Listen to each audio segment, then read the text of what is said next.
Okay, in the same vein as Stoicism and this Ignatian indifference, I wanted to briefly talk about Buddhism and link it to this idea of Ignatian indifference or apatheia as and not caring as a Stoic virtue.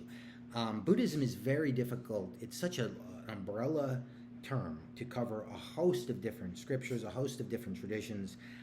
And many people disagree with this way of talking about Buddhism. Some, for a long time, it was considered this was the core of Buddhism. So, what's the core of Buddhism? What are the fundamental teachings of Buddhism? No one can really agree. However, this I find to be the most relevant, what we're talking about. And this is the idea in Buddhism of the Four Noble Truths, with which many say, and tradition has said this was the first sermon Buddha gave after he reached enlightenment.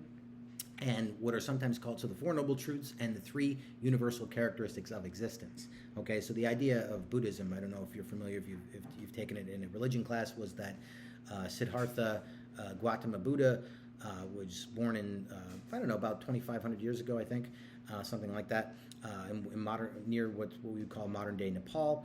He was supposedly rich and shielded from the world of suffering. His parents shielded him from the world of suffering until one day he sneaks out, now this might be legend, whatever, and encounters a bunch of suffering in the world, encounters sickness, encounters poverty, encounters a dead body, and then because of this, he makes it his life's effort to try to control suffering. Interesting. What is suffering other than when something doesn't go our way, when we don't get what we want? Okay, so notice the relationship here between not getting what you want and then getting rid of want in Stoicism and Ignatius.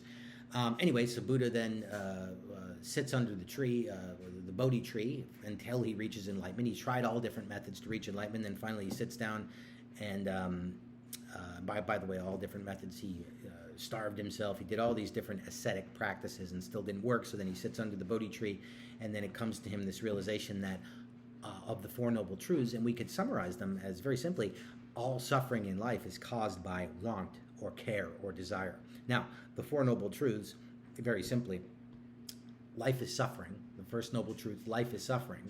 Okay, why is it suffering? Because we want things and we don't get what we want, we suffer.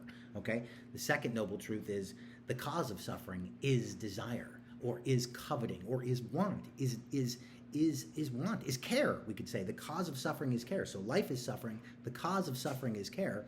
To get rid, third noble truth, get rid of care, get rid of desire, get rid of coveting, you get rid of suffering. Okay?